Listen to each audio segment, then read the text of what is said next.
Hello students. तो आज हम डिस्कस करेंगे आपका BA political science BA third year का themes in comparative political theory DSC 1A का पेपर। तो ये यूनिवर्सिटी का आपका फर्स्ट एग्ज़ाम था जो कि आपका आई होप बहुत अच्छा हुआ होगा। अकॉर्डिंग टू पैटर्न जो है ये पूरी तरह से पेपर आया है आपका, जो पैटर्न यूनिवर्सिटी ने सेट किया हुआ है उसी के अकॉर्डिंग आया है। 4 यूनिट्स आपकी इसमें दी हुई हैं themes in comparative political theory में, और हर यूनिट से 2-2 क्वेश्चन आपको आए हैं लॉन्ग आंसर टाइप क्वेश्चन में। और उसके अलावा जो है स्टार्टिंग में, अगर हम स्टार्टिंग से देखें तो जो सेक्शन 1 है उसमें आपको जो है 2-2 मार्क्स के 5 क्वेश्चंस करने थे, जो कि आपने बिल्कुल अच्छे से कर लिए होंगे। सेकंड यूनिट में आपको 5 क्वेश्चन करने थे जो कि आपके 4-4 नंबर के थे, तो वो 5 क्वेश्चन भी आपने कर लिए होंगे। और उसके बाद जो है आपका सेक्शन सेकंड दिया हुआ है, उसमें हर एक यूनिट से जो है आपने क्या किया होगा, यूनिट 1, 2, 3 एंड 4 में 2 में से एक क्वेश्चन किए होंगे, जो कि बिल्कुल पैटर्न के अकॉर्डिंग दिए गए हैं आपके पेपर में। जो आपका सिलेबस सेट यूनिवर्सिटी के द्वारा किया गया है, पैटर्न जो आपका डिसाइड किया गया है उसी के अकॉर्डिंग आपका पेपर आया है। तो क्वेश्चन देख लेते हैं क्या क्या थे। फर्स्ट क्वेश्चन है भारतीय राजनीतिक चिंतन की 2 विशेषताएं बताइए, जो आपके 2-2 नंबर के क्वेश्चन हैं। सेकंड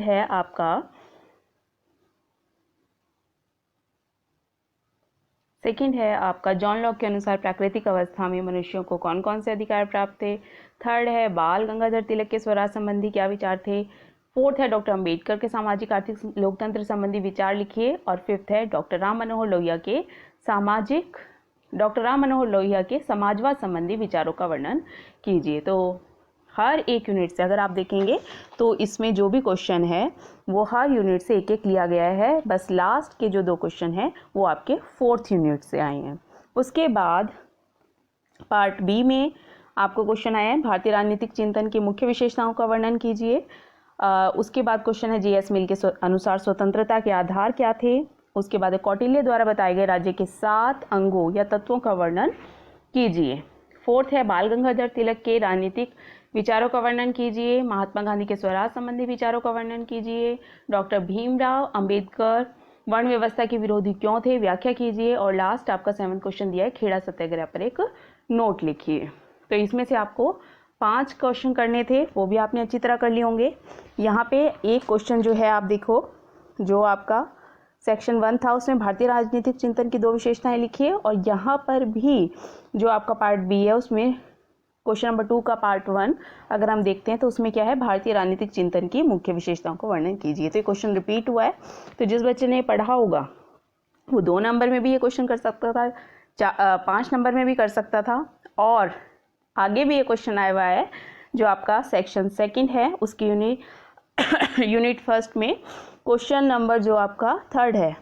ये आप देखो, अगर राजनीतिक चिंतन से आप क्या समझते हैं, भारतीय एवं पाश्चात्य राजनीतिक चिंतन की विशेषताओं का वर्णन कीजिए। तो ये 10 नंबर के क्वेश्चन में भी यहाँ पे इसमें पूछ लिया गया है वापस कि भारतीय एवं पाश्चात्य राजनीतिक चिंतन की विशेषताओं का वर्णन कीजिए। तो इतना सिंपल क्वेश्चन, और कितना जो है 2 नंबर में भी, 5 नंबर में भी, और उसके बाद 10 नंबर में भी ये पूछ लिया गया है। उसके साथ जो है आपका 3rd क्वेश्चन में चॉइस थी। 2nd क्वेश्चन इसका था भारतीय राजनीतिक चिंतन के विभिन्न स्त्रोतों का वर्णन करते हुए विकास क्रम की व्याख्या कीजिए। तो ये क्वेश्चन मुझे लगता है आप में से शायद ही किसी ने किया होगा, पहले वाला ही किया।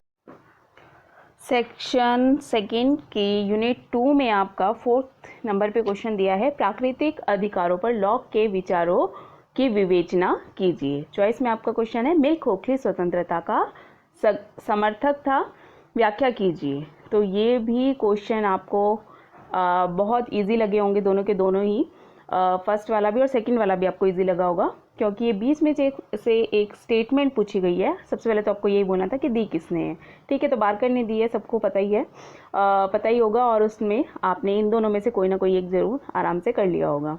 उसके बाद यूनिट 3 कौटिल्य के राज्य की उत्पत्ति एवं स्वरूप के सिद्धांत का वर्णन कीजिए, या फिर गांधी जी के स्वराज संबंधी विचारों का आलोचनात्मक मूल्यांकन कीजिए। तो ये भी यूनिट 3 वेरी इजी। दोनों में से एक करना है, ठीक है। इसमें कौटिल्य का पूछ लिया और दूसरा गांधी जी के बारे में का स्वराज संबंधी विचार पूछ लिए। 4th यूनिट है आपका डॉक्टर राम मनोहर लोहिया के सामाजिक न्याय संबंधी विचारों की व्याख्या कीजिए या लोकतांत्रिक समाजवाद संबंधी नेहरू जी के विचारों की विवेचना कीजिए। तो दोनों जो है बिल्कुल डायरेक्ट क्वेश्चन थे और बहुत ही इजी जो है आपका पेपर आया हुआ था और सब ने जो है आई होप बहुत बहुत बहुत अच्छा किया होगा। और ये यूनिवर्सिटी का first exam themes in comparative political theory बहुत अच्छा आपका हुआ होगा। कमेंट करके आप ज़रूर बताना कि आपका पेपर कैसा हुआ। नेक्स्ट एग्ज़ाम की तैयारी अपनी स्टार्ट कर दीजिए। नेक्स्ट एग्ज़ाम के लिए best of luck. Thank you.